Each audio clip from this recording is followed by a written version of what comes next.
မင်းတို့ရင်ချန်နယ်ကိုစင်တဆိုင်အပင်နာဆင်ပေးကြတဲ့ချီယာပရိသတ်များအားလုံးပဲမင်္ဂလာပါရှင်။ကျမတို့ရဲ့ channel လေးကနေပြီးတော့ပရိသတ်တွေရဲ့အချိုင်အချစ်ဇလံကောင်းများစွာကိုတင်ဆက်ပေးနေရပဲဖြစ်ပါတယ်။ဒီနေ့မှာတော့စာရေးသူဦးငယ်ကိုတောင်ချီတာကြတဲ့ပုံပြင်လို့ပဲမှတ်ကျင်လိုက်ပါမောင်းဆိုတဲ့ဇလံလေးရဲ့အစဆုံးကိုဖတ်ပြတင်ဆက်ပေးသွားမှာပဲဖြစ်ပါတယ်ရှင်။ဟုတ်ကဲ့ပါရှင်ဒီဇလံလေးဟာဆိုရင်တော့မောင်ဇလံကိုကြိုင်နေတတ်တဲ့ချစ်ပရိသတ်တွေအတွက်ဖတ်ပြတင်ဆက်ပေးလိုက်ပါပြီ။ဇလံလေးရမီကတော့ပုံပြင်လို့ပဲမှတ်တင်လိုက်ပါမောင်းလို့မြင်ရပါတယ်။စာတင်ခံရဲ့နောက်ဆုံးအတန်းမှာအရှိဆုံးအတန်းရှိကောင်းလေးတယောက်ကိုငင်းနေသူကဖိုးကြောကြောကျွဲပင်ဖြစ်ပါတယ်။အလန်ကွာလွန်တလို့မပြေဆုံးသောဘဝမှုချစ်ရသော crush နဲ့အတန်းတူသွားခဲ့တယ်။တနေ့အတန်းအောင်ခဲ့ရတယ်။ကနဦးစားတော့လောင်ပြောင်စားနောက်တာတော့ရှိခဲ့ပေမဲ့လေ crush မျက်နှာတက်ကဘာတင်ခဲ့တယ်။ဘာကိုမှမမှုခဲ့ပါဘူး။အကြော့အမလေးလက်လိုက်တာမျက်မှောရဲ့ဖြစ်ဖြစ်လေငေးဤတော်နေအတန်းကောင်းဆောင်လေးအသားတွေပုံပိတ်ကုန်တော့မယ်အဖိုးတွေဘိုင်လာပြောနေရလေတချောင်းသွားမလေးထိုင်နေရတာညောင်းလာပြီဆရာမလည်းမလာသေးတော့ဘူးစားစစ်နေလောက်တယ်အေးပါမျက်မွန်းနဲ့အိမ်ကြီးချင်းဖြစ်တယ်လို့စိန်ပါဆက်တော့ဘွားသူငယ်ချင်းလေးညမုံကစားမြရာကြောင့်အတန်းချခင်ရတယ်ဖိုးချောချောတွေခမရမှာငွေပြန်လဲ၍အတန်းချခင်ရတယ်အပေါ့ပါသွားပြီးပြန်လာချိန်အတန်းကောင်းဆောင်ချက်တာဝန်ယူထားသော crush ပါစောက်တက်လိုက်အလေးပင်ကြီးနဲ့တေးပေးကျင်တော့လေကိုကျန်နဲ့ကို crush လေးကိုစားနာမခံရစေခြင်းစာတင်နဲ့ပြီးကောင်ကြီးလေးလွမ်းလီလာမပြောတတ်ဒီကြောင့်အနေမခွာခြင်းကရင်တဲ့နှလုံးသားရဲ့တမကအုံနောက်တဲ့အထိပါတပတ်တဲ့မောင်းခုန်နေခဲ့တော့ဖိုးကြောကြောတွေအဖို့ထောက်ရအလန်းဆိုလဲရမီကိုစိုးထိတ်နေခဲ့မိတယ်ဖိုးကြောကြောတွေအဖေဆုံးချိန်မိပါမေဖျားတယ်ကမလီတလားမသိအဖေမိတ်ဆွေပေါ်လာတယ်ကြောင်းချပေးတယ်တို့ပေမဲ့အလုံးကြောင့်အိမ်ပြောင်းမိဆိုရမွေးစားခဲ့တဲ့မိသားစုနောက်သို့လိုက်ရမည်ဖြစ်တဲ့တရွေမနာတန်သွားနေသောအချိန်ကိုအလုံးတရာမုံမိပါတယ်။နှွေအစာဥဩတန်တစွန်းတစားနဲ့နှွေရွက်ရော်တို့ကဖိုးကြောကြောတွေကိုလှောင်နေကြသလိုစံပွဲနီးလေးလေးစားလို့ရရမင်းဆွေးမြင့်လေးလေးပဲဖိုးကြောမှာစိတ်ကူးရင်အားဒီကိုအလွန်မင်းခုံမင်းနဲ့တက်ပါတယ်။မစားဖို့မဝတ်ဖို့ဒီကများတမို့စိတ်ကူးသာရင်မိပါတယ်။မကြရတော့ crush နဲ့လည်းစိတ်ကူးပြအချင်းချင်းပြမခဲ့ပြီးဖြစ်တယ်။ချစ်ခွန်းတရားဟုတ်မကြော့။အိုးဘာပြောမလို့လဲဗျ။ဒုနမေကိုချစ်ခွန်းတရားသိသလား။ဟုတ်သိပါတယ်။မကြော်မိနေရဲ့တဲ့ချစ်ခွန်းကအတန်းခေါင်းဆောင်လေးဗျာ။ဘာများပြောမလို့လဲမကြော့ပြောလေ။ဒီစာလေးပေးခြင်းလို့ဟို့ချစရာ။တမ်းမဖောက်နဲ့လေအိမ်မဖက်နော်။မကြော့သွားအောင်မေ။ဟုတ်ကဲ့။ကတုတ်ကရိုက်ပြေးခဲ့မိတယ်။အမှန်ကနောက်တနေ့မကနဲ့များစွာဆုံးဖို့မတိကျသောသူဖို့တဖက်သက်ချေရသူကိုတစိစိကြည့်ရင်လမ်းခွဲတင်ပါရီတဖက်သက်လမ်းခွဲလေးပေါ့ချစ်ခွန်းတရားဆိုသောပချိုက်လေးနဲ့တသက်လေးပေါ်အောင်ပြုံးနေသေးတဲ့ရင်တရားမောင်ရဲ့ဖူးကြော်လေးမောင်တနေ့ဆက်ဆက်ပြန်ဆုံးရေးစုံကြည့်လေးစက်မောင်နာထောက်ရဖတ်တွေ့ထားတော့မယ်အခုတော့ဝေရလီအောင်မဲမောင်ရဲ့နဲ့များစွာကုန်လုံးပြီးနောက်ညမွန်လက်ထက်ဝဲကပြောစရာကောင်းလာပါရီတိုးတော်ကလေးမွေးနေကဖူးကြောတွေကိုစိတ်နှမ်းစီဒီမှာအမှန်ပဲအကျော်နင့်ကလေငါစရပါမပြန်နဲ့ဦးလေဟာနော်မဟုတ်ဘူးမြတ်မွန်ရဲ့ငါလည်းခေါင်းကိုက်လာလို့ပြီးရင်မမေကအပြန်ဝင်ခေါ်ရအောင်ပါအန်တီကပဲသွားလို့လေအမေလည်းသူ့တငယ်ချင်းအိမ်တက်ရှိလို့လေအေးစေးတက်တာနေဦးမယ်ဆိုပေမဲ့ငါကဒီမှာနေရတာခေါင်းကိုက်လာလို့အပြိုကြီးရလေကွာအတင်းတော့သူမြလင်ညီမဖြစ်ချင်လို့လမ်းဖွင့်စကားဆိုတာ哦အိုးမဆိုင်ပါဘူးမြတ်မွန်ရဲ့ညီခဲဟိုကလေလူကောင်းပါဒါမဲ့လို့နေတိတာနေငါဘူးဆိုဖြိုမသိတတ်တာတိပါရဲ့တော့ဒါပေမဲ့ဖုန်းနံပါတ်တော့ပေးလိုက်တယ်နော်ရရမလားကားကောင်စာတဲ့ဆနွေရှိကြီးကိုလှပသေးတွေသောလက်ချောင်းတို့ဖြင့်တေမသိန်ကတက်လိုက်တော်သူဖိုးကြောကျွေငယ်စဉ်ကကြားခင်မိသောပေါက်တက်ကရစကားကိုပင်အသေးသေးဆွဲအောင်မှတ်ထားမိဟဲ့အတော့အမလီလန်တာမျက်မှော်ရဲ့ပြောတော့ပြောဖြည်းဖြည်းရတော့မလားရော့ပေးစမ်းအေးမောလိုက်တာဟဲ့ဖြည်းဖြည်းလေးဩငါဆက်စုလာတာလာစမ်းပါအေးဟိုနာထနောင်းပင်အောင်မှလူရှင်းနေနာရီလို့အသာလို့ပါဟဲ့လာစမ်းပါဆိုထိုင်ဘာလဲပြောချစ်ခွန်းတရားပေါ့သူလည်းစိတ်ကူးရင်တမားရဲ့အဲ့တော့လေနင်တော့စုံစမ်းခါမှုကြွရမယ်ဟုတ်ကဲ့နင်ကတော့တရောင်းစားတွေကခွက်လွတ်ကျင်ပြန်ပြီဟုတ်ပါဘူးမနက်ကနေအိမ်မှာတင်မော်ဒီအစိမ်တူလို့အဲ့ဒါခုပြီးတုတ်ချင်ပြောပြမယ်ဒါတော့အေးဘာလဲမကြွေးကြဘူးလားအပြင်ကငါစိတ်ထားတာကြွေးမယ်လောပါဟေးပြောပါတော့နင်မဲမော်နီတာကြီးကို crash နေဆိုဘာလဲအလှပဲကြည့်မလို့လား သွားမိမတို့ဘုံစတုံမို့စပင်ရှင်မတွေကိုပို့ချစ်တဲ့တော့ဖိုးချကြော့တွေပြုံးမိတယ်ရက်ကိုလည်းပြုံးနေမိတယ်ဝင်းနေပွဲမှာမျက်မှောအမှတ်မတန်စောင်းနောက်ခဲ့၍တရေတရားပြန်တွေးမိခြင်းဖြစ်တယ်အတွင်းလွန်ကကားစတင်ဖြစ်တယ်အာမပြန်ပေမဲ့တစုံတစ်ခုကိုတိုက်မိသွားရီမှာအမှန်ကားပေါ်အနေတောက်ကြမှာဆင်းမိတယ်ချံပေါင်းတဲ့ကိုတိုက်မိတယ်ပိုးပြနေတော့မျက်နှာလေးကိုကားပေါ်ဆင်းတင်နေမြင်ရတယ်သူရဲ့တွန်းလေးလေးကိုတေချာစစ်စစ်နေဟန်ကြတယ်ဟိုလေးဒီကသွားပြီဗျာကျုပ်တော့ရင်ပြုတ်တော့မယ် sorry ပါရှင်ဟိုလေးမဘလို့ပြန်ရော်ပေးရမလဲဟင်မကြော့ချစ်ခွန်းတရားဟုတ်တယ်သဘောအစား crash ချစ်ခွန်းတရားကြီးစုံတက်ပါပြီတော့မကြော့ကလေလူတော်မာရီမကြော့နှာခေါင်းနဲ့ပါမှဲလေးတွေကိုသာမမြင်မိကျိုးစိတ်ဝေးစွာဖြစ်မိအောင်မယ်အလိုလက်ရပြားလောက်တဲ့တမဲရပါတယ်ဟန်ဆောင်ပြုံးကောင်ပြောနေဒီမို့ဖိုးကြော့တွေဆိုလန့်မိသွားတယ်ခဏတော့ချစ်ခွန်းတရားဗျာ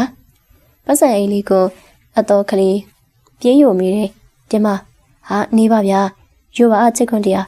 ဒါမရှာထားတဲ့ငွေပါတန်ရှင်းပါတယ်ဟာမဟုတ်ဘူးလေကျုပ်တဘွားမကြော့အကျွေးလွန်သွားတာနဲ့ဖြတ်သွားတာစိတ်မပူပါနဲ့မကြော့အရင်လိုအနှုတ်ဆုပ်ကုတ်ဆုပ်မဟုတ်တော့ပါဘူးကွနော်ဖြစ်ရမယ်မကြော့ရဲ့ကျိုးတင်နာလာရောက်တာမကြသေးပါဘူးဗျာသူငယ်ချင်းနဲ့တလဲစီအောင်ကြတာပြီးတော့တွန်းလဲရလေးအကျွေးနဲ့ယူလောက်ထားလို့သူများဟာဖြစ်နေရရှားပါရဲ့ဆိုနေဟုတ်ရှင်းပြတာပါဒါနဲ့ကွက်တစ်ပဲဟိုးပေါ်ကျန်ခဲ့တဲ့အသီးလေးတွေကိုထုတ်ပေးလေမကြော့ခေါင်းခဲနေလို့အိတ်ချင်ပြအောင်စားခြင်းနေအော်ဟုတ်မကြော့ပြီးတော့ဒါလေးပို့တာယူထားပါစို့ဒါဖိုးကြော့တွေမျက်စောင်းရွှေမိတယ်ဒုံမကြောက်လက်လက်လေးလှုပ်ပြီးတယ်ခွန်းတရားပိန်သွားတယ်ပါဖောင်ဖောင်လေးပြောက်ကမတူမရှိစပင်ကေရွှေတွေတောက်ဖြောက်သောအရက်မောင်ကိုဟန်ပြေပူရဲ့ကြည်ကောင်းလာတယ်ပြီးနောက်အမတ်တမဲငေးကြီးမိတီဖြစ်အားတရေဝင်တော့ပူရင်တုံနေရောင်ကန်ကန်ဖြစ်ကဘောက်ဆက်မိတယ်မယ်လေးတွေကိုတရေရရဲ့လာမောင်ရဲ့မယ်လေးတွေကြောင့်မောက်ချက်ချင်းမမိရဲလားမောင်တိတ်ကိုစကားတက်တယ်တိလားလင်းငယ်ဖြို့လင်းငယ်ဟေးငါကျငါတင်ပါကွဟာလင်းငယ်ကလေရှားလိုက်ရတာဒီမောင်မဝယ်လာတယ်ဗျမဟုတ်တာသမင်းဆိုင်ရလားဟုတ်ပါညာတွင်းညူကဘာပြောသေးလဲမေးလိုက်တပါအကြီးကြီးကိုမေးအမေစူစမ်းမအောင်ကွလာထိုင်လင်းငယ်ဒီလိုဗျမတော်တစားတွန်းလေကားတိုက်ဖြစ်စဉ်ကိုပြုံဖြေကပြောပြနေတော့လူငယ်လေးကိုဥကုံမျက်မှန်ငေးကြည့်မိတယ်မိမိကမို့ဆိုဖို့အိမ်တူမီယာတေဆုံးချိန်က40မပြည့်ခင်ကာလတကူလူပြိုသားနဲ့ရှေ့ဆက်ခဲ့ရာအထီးကျန်ချင်းကိုဥကုံမျက်မှန်ယွံမုံလာတယ်ဒါပေမဲ့စေဘွားဖြုံတော်မကုံလီသောစီးစိမ်ကိုကြီးကကက်လာသောပြိုပြိုရွရွအမျိုးသမီးများကိုစိတ်မဝင်စားမလေးစားနိုင်ရမခုံချင်းတူဖြစ်ချင်ရာကိုချစ်တီတာလူချင်းမိတယ်ဥကုံမျက်မှန်ဖြစ်နေ၍ချစ်တီတာတောင်းတာတယ်ဒါကြောင့်မြောက်ငှက်ပြောသေးရတဲ့ရုပ်ဖြစ်နေရကိုဟာဗျာလင်းငယ်ရတော့ပြောပါမယ်လုံနေမင်းကိုလာရင်ငါဘယ်လိုပြောရမလဲဟဲ့ရောကြည့်လေရတယ်လေဗျာအမေမင်းချရတဲ့မင်းလေးစီကနေငွေယူလာရဲတယ်ပေါ့လေအိုးလင်းငယ်ရလေမကြောက်အရင်လိုစင်ရသမားလေးမဟုတ်တော့ဘူးဗျာသူဆွဲထားတဲ့လေဆွဲနဲ့တင်ကြုံတက်စားလို့ကုန်မှာမဟုတ်ဘူးဟမ်မင်းရအပိုင်ခြိုင်ချင်လားလှုပ်ပြီးလင်းငယ်ရလေကြုံမဲ့ဖေဖေရောမမေရောစီးစိမ်ပါပြုတ်ပြုံးကုန်ပေမဲ့ကျုံရင်တရားဖေနဲ့မေပေးခဲ့တဲ့ဖြူစင်ချင်ကတော့ရှင်တန်နေသေးပါဗျာမျက်ရည်ဝဲပြီးပြောနေတော့လူငယ်လေးကိုမြင်မိချိန်ကိုချင်မှတော့ကြောင်ရိပ်စားမိတယ်ဟာအေးပါကွာလာစားအောင်လင်းငယ်ကဘယ်နည်းလာမှလဲဗျတာအလုပ်ကောင်းရနေဟာသူနဲ့တွေ့ရတဲ့တတိယသဘောကောင်းလေ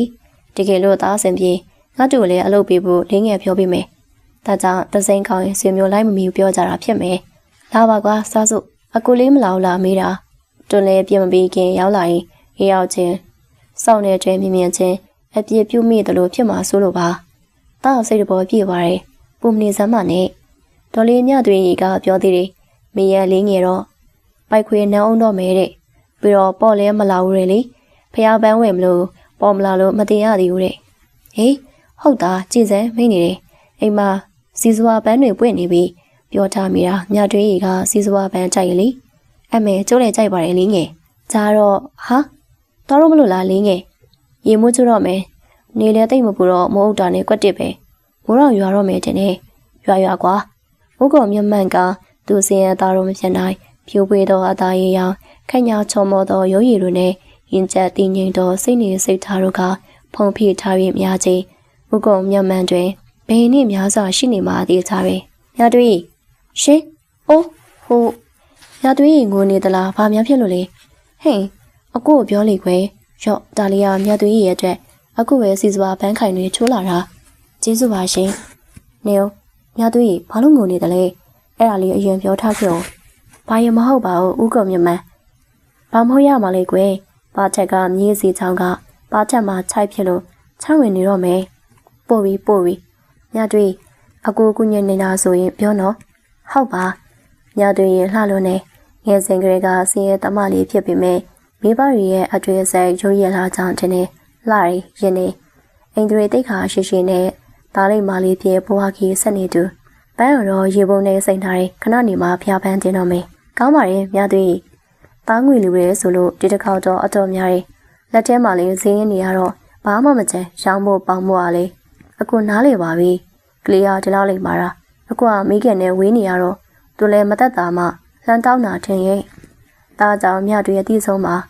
အခုတော့ငွေလဲခိုင်းတာထမင်းမစပါမလားမသိပါဘူးအခုငွေလဲပေးမလို့နောက်မှတဖြည်းဖြည်းပြန်ဆက်ပေါ့ညသွေးရဲ့ထင်လန်းစွာလူကြည့်တယ်ထမင်းတီတာမမလေးကိုတောင်းဆိုထားတော့အဖြစ်တစ်ခုကြောင့်လားမလဲလိုက်ပါနဲ့ညသွေးအခုဟာတတဂရီလိုလူယိုမဲကောင်မဟုတ်ရပါဘူးလူဘွားလေးအရွယ်ကလေးကလာရွယ်မဟုတ်တော့လေဒါတော့ညသွေးကိုအခုချက်တာမှန်ပေမဲ့အခုဒီခွင့်ရီကိုအသုံးမချပါဘူးကိုချေရသူကိုညီရလို့အခုပြောရုံပါဥက္ကုံမြတ်မှန်လဲကြားမိမှာပါလူငယ်လေးတွေဘေးမကင်းတော့လေဘယ်ချိန်ညတွေအိမ်ဝါရောက်လာမလဲမသိကြတာဒါပေါ့ညတွေလေဖျောက်ဖဲစည်းမှာဆိုင်ဖွင့်နိုင်ဥက္ကုံမြတ်မှန်ငွေကိုအမြင်ပြန်ဆက်နိုင်မှာပါရှားပါရဲ့အခုမလို့ညတွေတာအဆင်ပြေအောင်နေနော်အခုတောင်းမယ်မိုးသေးလာမှာဆိုလို့ဟုတ်ကိုပြောလေငါချက်ကိုလည်းဖျောက်ပဲညကြဈေးထွက်မှာမို့လိုက်ခုပြုံတော့မဖိုးပါပေးမှာလို့ကောင်းပါပြီမိုးကတဲလာတယ်ညသွေးရီကိုကြည့်မိုးရီထီတော့ဖူးစားပွင့်စားပိုက်ကလေးနဲ့မြသွေးရီရဲ့မျက်နှာလေးလန်းဆန်းလာတယ်အခုဗျာအခုမသားစေချင်လားဟိုတခါတောင်းထားတဲ့အဖြစ်မြသွေးစဉ်းစားနေပါတယ်ညသွေးရီဒီ40ကျော်အရွယ်ဖြစ်ပေမဲ့အရွယ်နဲ့မလိုက်အောင်ပြုံမြင်နှုတ်ရွယ်တယ်တမင်လေပြန်ချင်းကတဟုန်ထိုရွာချတော့မိုးရီရဲ့ရှင်ကပြန်လာတယ်လူနေတော့အမျိုးသမီးတို့ကိုရမယ်ဖြစ်စေတယ်ထို့ကြောင့်ဆိုရွှေတော့ကိုနဲ့ဆိုင်ကိုသိမ့်ပေးမိတယ်ညတွေအတန်တန်သားတော်လေဝုကုံမြတ်မှန်မမောမပန်းနိုင်အားဆိုင်သိမ့်ပေးခြင်းအထိမိုးကအသေးမပြတ်ရွာမြေရွာကောင်းတွေကော်ဖီဖြောလိုက်မယ်ကိုမိုးရှင်ကြောင့်တို့ပေါ်မိုးရီကြတဲ့ပြန်လာတယ်ထို့ကြောင့်လေတဲတဲကွဲကွဲမကြရထားကြိုင်တော့ကိုနာညတွေခြေဖြားလေးထောက်ပြောကမှကြားမိတယ်နောက်ငုတ်ကနားထောင်တော့တဲ့အငုတ်လွန်၍ပါကလေးကမြတ်တွင်နှုတ်ခမ်းလေးဖြင့်ထိတွေ့မိသွားတယ်။အမလေးဖျားမြတ်သွေးလန့်ကလာဖက်တယ်။ဥကုံမြတ်မှန်ပြန်လဲကျွေပိုက်ထားမိတယ်။မိုးချိန်တန်ပြောင်းလဲခါမှာကိုချင်းခွာမြေချိန်နှစ်ယောက်သားကများရှက်ကန်ကန်ဖြင့်လူခဲ့ခဲ့ကြတယ်။တိုးတော်ခွဲချိန်ကြခဲ့မြတ်သွေးနောက်တော်လေးရကြတဲ့အထိစီမတက်နေမကောင်းဖြစ်တဲ့အထိပဲဆိုရင်တကြီးမေးပေမဲ့မိခွင့်များအပေါက်ဖွင့်ဖို့နေနေတတာအတန်ပဲမပေးငါချက်ကိုပွဲစားငါခါမှရေးရတယ်မိုးရတော့နေမှအဖြစ်ပြက်ကိုမမေ့သေးသလားရှက်နေစေလားမတွေးတတ်တော့တွေးထားမိဒီကမြတ်တွေးရည်ဒီဝုကုံမြတ်မှန်အလိုချင်းဆုံးမိန်းကလေးဖြစ်နေတယ်ကုငယ်ဖို့ကြော့အမေမျက်နှာဘာတွေဖြစ်လာတော့ဒါနေရတဲ့မျိုးအဖေကတဲ့မျိုးနော်ကုငယ်ကလေးကဖို့ကြော့ဒီတစ်ခါလေးပဲအခုလိုရင်နဲ့မဖုံမဖြစ်နိုင်အောင်ပြောမိနေရပါနော်ကဲထားဆိုရင်ပြောစံကွယ်ဖိုးကြော်လေးအချီဦးနဲ့ပြန်တွေ့ပြီတိလားဟုတ်လားမဟုတ်ကလေးလားအော်သူရှိန်ဟိမ့်မြတ်မှန်စိတ်ထဲကကတိကအောင်ဖြစ်တယ်ဖိုးကြော့တွေကိုချစ်တယ်လည်းမဟုတ်တလို့မချစ်တာလည်းမဟုတ်ကိုကလွယ်ချတော့သူရဲ့လက်ထဲတွင်ပွင့်လန်းမိကိုလည်းမလိုလားကလေးတယောက်ပုံပမာကလေးစံတူဟုဆိုခြင်းဆိုပါစေခက်တီကဖိုးကြော့ခမမလိန်တန်ရိုးသားဖြစ်စနေလှလွန်းကြွယ်တယ်မဆိုသားတော်လေစပင်းရှိကြီးနဲ့ဒီမိန်းလေးကရခင်ကနေမတူအင်ဒရီကြီးရဲ့ရင်ဆဆလာတတပင်ဖြစ်လာလေတယ်ဖိုးကြော့ကိုသရိန်ဟိမ့်မြတ်မှန်လက်ထက်လိုတယ်တိုးတော့ချစ်လွန်ကြီးမဟုတ်တန်မိုးရှင်လွန်တော့ဒီလိုဒီပုံမိန်းလေးမျိုးနဲ့ထက်မှန်မစုံတော့မီကိုစိုးထိန်မိဒီမို့သူအလောက်ကနေထွက်ထားတဲ့ခုငယ်ဘာလို့လဲသူကဖိုးကြော်တရားသလောက်ចောင်းစရာပဲမိဘတွေအကြောင်းလို့ထက်လိုက်တယ်ပြောတယ် အသေးစိတ်တော့ဖိုးကျော်မသိရသေးဘူးဒီတော့ဖိုးကျော်ကိုငယ်ကိုလာသိပေးတဲ့အကြောင်းအရာဘာလဲပြပြလေဖိုးကျော်ချစ်ခွန်းတရားကိုလက်ထက်ချင်တယ်အဲ့ဒါဒရီကိုပြောပြီးနော်တရီဘယ်မှာရှိရဲဆိုတာကိုငယ်ပဲသိတယ်မလားမစောလွန်းလာခွဲဘာလဲကိုငယ်အော်ဖိုးကျော်ငယ်သေးရဲ့လေကိုငယ်ရဲ့ဖိုးကျော်ချစ်ခွန်းဘယ်လောက်ချစ်တယ်ဆိုတာဒီကဘာမှာကိုငယ်ပဲသိဆုံးဟောင်းနော်အမအတီနော်တရီပြန်လာလေကိုငယ်ကြိုက်တဲ့ဟင်းတွေကြီးရှဲချက်ကြီးမဲတိလားဂရီနော်ဂရီပါရှင်ဖျောက်ပွဲကစီကားလူနေတမင်းဆိုင်ကအတုံးဆုံးဆိုင်ပါဖြစ်တာမို့လက်မလည်နိုင်အားချက်ခွန်းတရားဆွကျဲချိုင်းဖြတ်တာဝတ်ထားတယ်ဖြိုလွန်းတီလည်းမဆိုဝါလွန်းတီလည်းမဟုတ်တော့အသားရည်နဲ့ချော်မော်ခန့်ညာတော်ရိုးရီကစားသုံးသူတွေအတွက်တီဗီမလို့တော့ဖြောပြမှုဖြစ်နေလေတယ်ဒေါ်လီဒီကိုနှစ်ပွဲမြန်လေးနော်ရပြီငချေဘက်ကန်နဲ့ထည့်လိုက်တော့နော်ဟုတ်ကဲ့ဟာလင်းငယ်အေးရောင်းကောင်းလားဥက္ကုမြန်မှန်ရောင်းတောင်းနဲ့ဆိုင်ကိုလာချိန်အလုံးရှုံနေလေတော့ခြေရသူမြအတင်နေရင်အေးရတယ်အလွမ်းပြေရတယ်ဘာကိုရမလဲချစ်ခွန်းမွေသိန်းလို့လေလင်းငယ်ဟာဖြစ်ပါမလားဖြစ်ပါရဲ့ဗျာနော်ချစ်ခွန်းတရားတောင်းဆိုချင်တဲ့မြတွေ့ရဲ့နာနေကျင်တင်နဲ့ဆိုင်ကိုဝင်ကိုဖြစ်တဲ့လက်မလဲအောင်ရောင်းရတယ်ဟာဟိုမင်းကလေးဟာတင်နေတရိထားမိတော့ fashion ကြောင့်ချစ်ခွန်းတရားခက်ဝဝမြင်ရတော့အကွာဝေးမှာဖုံးပိုင်ရှင်နောက်လိုက်ခင်မိတယ်ဖုံးကြိုင်ခဲ့တီကိုအတီးပေးကြံတော့လေပိုင်ရှင်မင်းလေးအနာရောက်ချိန်ကားဖြစ်တော့မီမို့ဟိုရှင်ပါလို့တာလေရှင်တော့ကျမអော်လိုက်ရမလားဟဲ့မောင်ကြီးတွေစိတ်တူစားပြောမိတယ်တိုးတော်လူကိုသတိမထားမိကားကိုသားတော်သူကိုတေချာမြင်ကမှနောင်တော့ရချင်သွားတယ်တေချာဒီတဲ့ဆဲဆောင်မှုရှင်လို့နေရံဘက်ကအမွေမြင်ကျိုးသူကျဲတဲ့ပေါ်တွင်တွဲလဲခုန်နေသောကျွေးကျိုးပင်းရင်မျက်ကွန်းချက်ကကျွေးတီကျွေးပေါက်တွေကချစ်ဆွေနှုတ်ခမ်းရည်ရလေးအောင်ဖွင့်ကားပိတ်ကားပြောနေသေးတဲ့အခါမောင်ကြီးတွေရင်ခုန်လာတယ်ဟိုဒါလေးပြကျုပ်ပြောတာနားမလည်တော့ဘူးတင်လို့ဒါလေးလိုက်ပေးတာပါအစိုးရဒီအမင်းလေးစားတော့တဲ့ထမင်းဆိုင်ရပါရှင်အန်အော်ရဲနဲ့ဂျီမီတီမို့တူလန်ကိုလန်ဖြစ်ရပြန်နေဘိုက်စာနေကြပြီးဒီလိုအပြောဒီလိုအစင်ဒီလိုအသားဖြောက်ကောင်းလေးကိုသတိမထားမိခဲ့ကျေးဇူးနော်အင်ဂျရီလေးလောနေပြီလို့ရှားပါရဲ့ဗျဒါလေးပြီးခဲ့ပြီဗျတွားလိုက်ပါအောင်မယ်စကားပြောဟန်အတွားလာလေးကအစားဆွဲမဲ့ဖွယ်ရအတီးပြီးစကားပြောဟန်အတွားလာလေးကအစားဆွဲမဲ့ဖွယ်ရအတီးပြီးတယ်ထို့ကြောင့်ငန်းနေမိတယ်ငင်းနေမိတယ်အသက်ရှူဖို့ပဲမင်းနေခဲ့တယ်ကြဲခဲ့တယ်ဖုန်းတစ်ပတ်ပဲမတောင်းမိခဲ့၍ကားအော်ဘီစတန်မှာပြန်ထားခဲ့ရတယ်အချစ်ယူမလေးပမာပြေးထွက်လာမိတယ်တွေ့ကျင်စောလောနေခဲ့၍ကိုလူကျော်ရှိရာထမင်းဆိုင်လေးကိုပြန်မတွေ့ခဲ့ရပါစေပြန်သွားကြလိမ့်ပြီလားမသိတော့တာ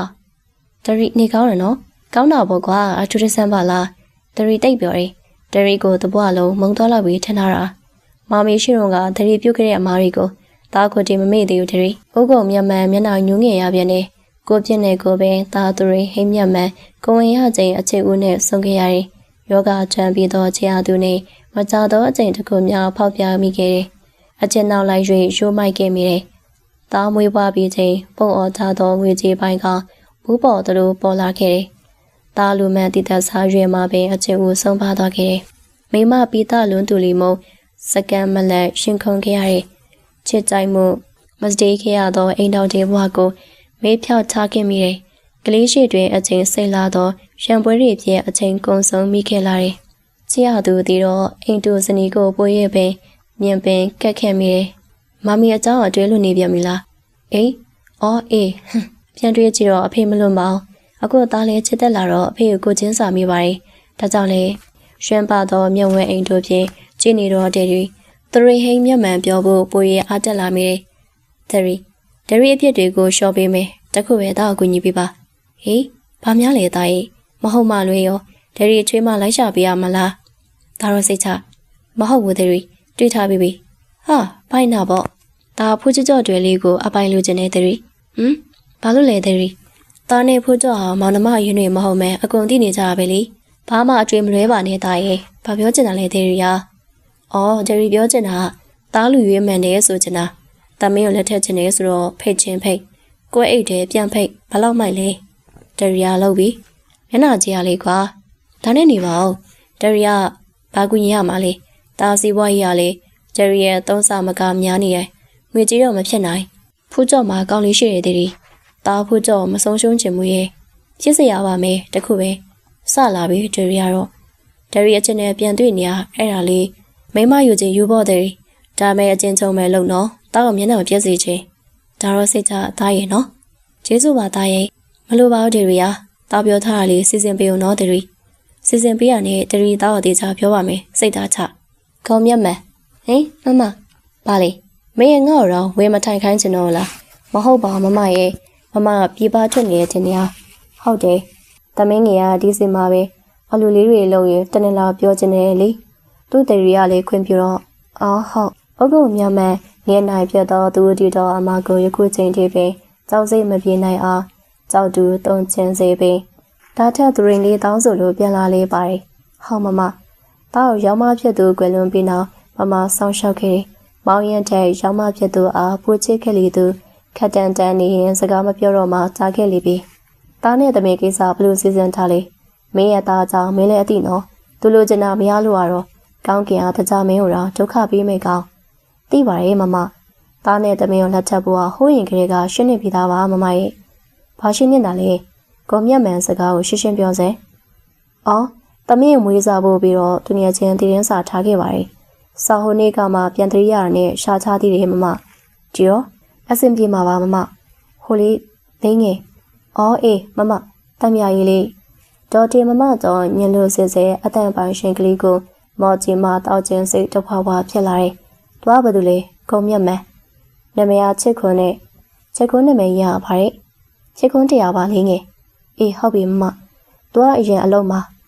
ကျောင်းဆရာလေးကိုပိုင်ကျောင်းနေမှာလိုက်တင်တာ။အခုနောက်ကျမပြေတော့တာ။အော်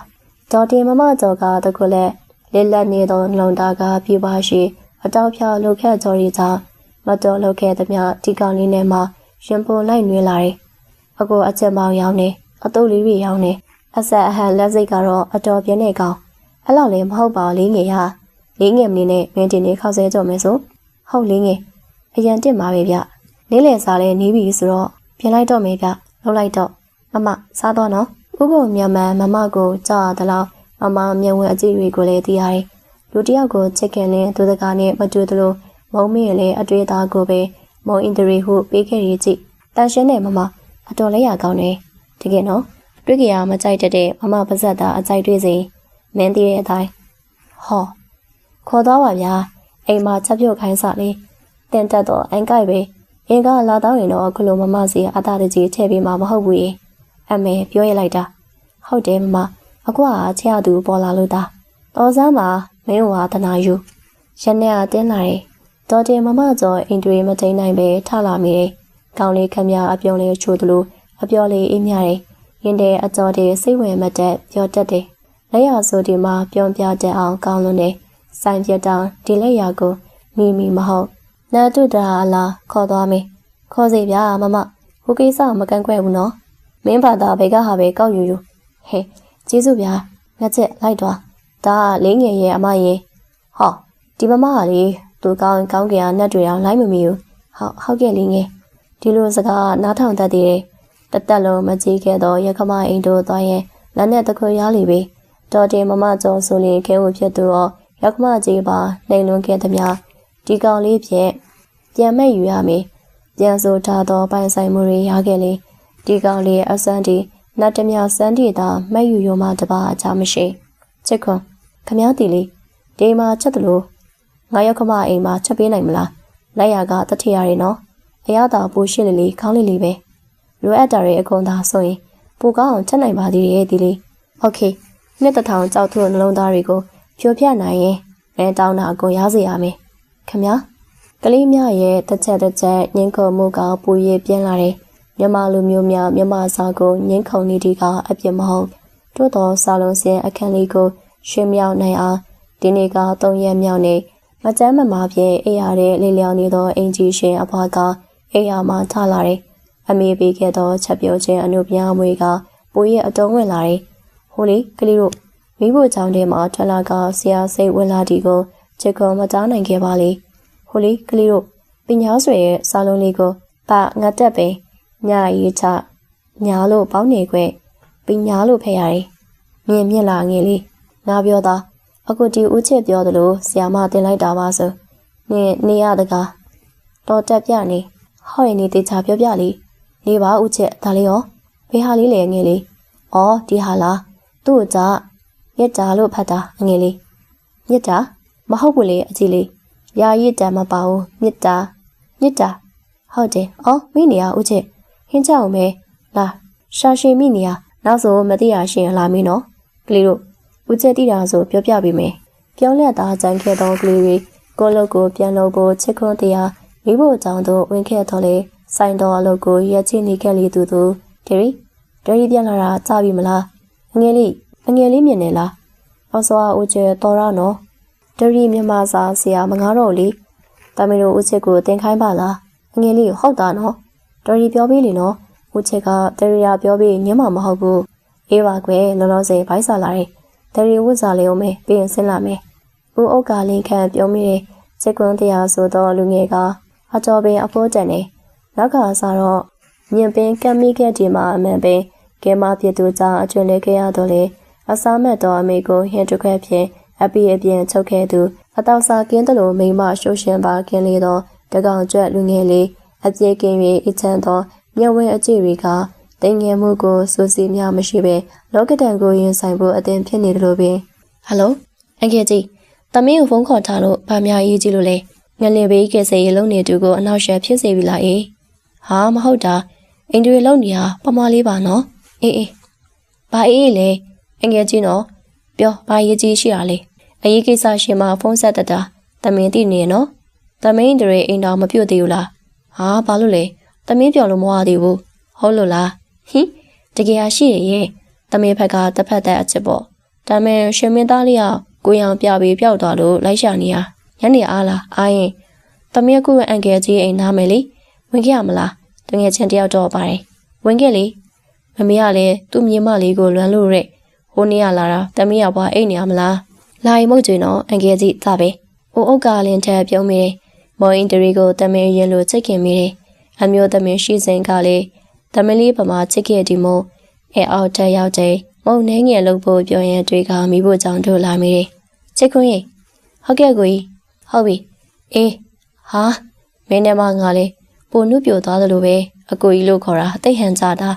ဟုတ်ဘာများပြောမလို့လဲကိုကြီးငါတို့မှလာလေမမို့အဲ့ဒါမို့လေတကူကူလာအမြန်ပြီးနိုင်တာလေလှုပ်ပေးပါအောင်ကွာငါပြီးရင်မဟုတ်ဖို့တသက်ပေးပါမယ်ဟာရပါတယ်ကိုကြီးအခုတော့အငယ်လေးနဲ့အကြည့်လေးဖို့ကြာစံရင်ကချက်နေတာကြက်တော့မယ်တင်နေပိုသေးလားအိမ်အောင်လို့တမားရီဖို့ပါအမေရချက်အောင်ဆိုလို့ပူလောက်တယ်ကိုကြီးအေးသူတို့လည်းနည်းနည်းပဲစားမှာပါအတင်နဲ့လက်တွေ့လွဲခဲ့ပါတယ်ပေါ်ပါတော့ဒီဇိုင်းပြေရောက်လာတော့သူမတော့စားလာတယ်တင်နေစားလိုက်ဒီမှာခေါင်းပေးမဖော်နိုင်အောင်စပူမူကိုခေါ်လို့ရမလားအင်ကြီးမမကြီးနော်တမီးတို့ဦးချစ်ကိုမပေးဘူးနော်ဟုတ်တယ်မမကြီးဦးချစ်ကသားတို့ပိုင်အဲ့ဒါဆိုရင်လက်ဆောင်တွေပြန်ပေးကဲပါသမီးအင်ဒရီရဲ့သမီးအဖွားခန်းကိုသွားလိုက်အဲ့စီမှာစပူမူရှိလိမ့်မယ်တကယ်ဆက်ဆွဖြစ်ထွက်လာမိသောမော်အင်ဒရီပကံကျုပ်ကိုတေကလေးကမှဆင်းလာသောချစ်ခွန်တရားရှက်ပြားမလေးကြောင့်လေးကအထက်အသက်အချို့ဆူညံသွားတယ်ဆရာမရှိတွင်အပြည့်လုံးမိသောကလေးငယ်ပမာချစ်ခွန်တရားကောင်းငုတ်ကတောင်းပန်စကားတွတ်ရွနေမိတော့လေ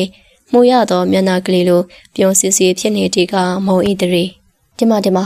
ရှင်းနမေကဘယ်သူချစ်ခွန်တရားပါဗျဒုနမေမောင်ဤတရီမှတ်ထားနော်နေပါစေထားလိုက်ပါသူများတွေလာသိမ်းလိမ့်မယ်သွားရေကျိုးချင်းချိုးပြတော့ဟုတ်ကဲ့မျက်နှာကိုယ်တော်မောမကြည့်ပဲသွားလေတူနေလင်းထဲမှာချောရီတက်ပိုးနေပါတော့ရန်တခုံဖြဲအဖွားခန်းစီဝင်လာချိန်မတွေ့ရပြီစပူမှုကိုရှောင်မတွေ့ပြီအဖွားပြတ်သူနဲ့စကားပြောနေမိတယ်စိတ်ထဲတော့မပါအဖွားခန်းဟာထွက်လာချိန်လေကားတွေအတန်းရှင်ပြောင်းလဲနေလိမ့်ပြီစပွဲစီပြန်လာချိန်သူငယ်ချင်းပြတ်သူကိုခေါ်ကပြန်ဖို့ပြစ်မိတယ်သူရတွင်မွေတော်ရင်တဲ့တကူက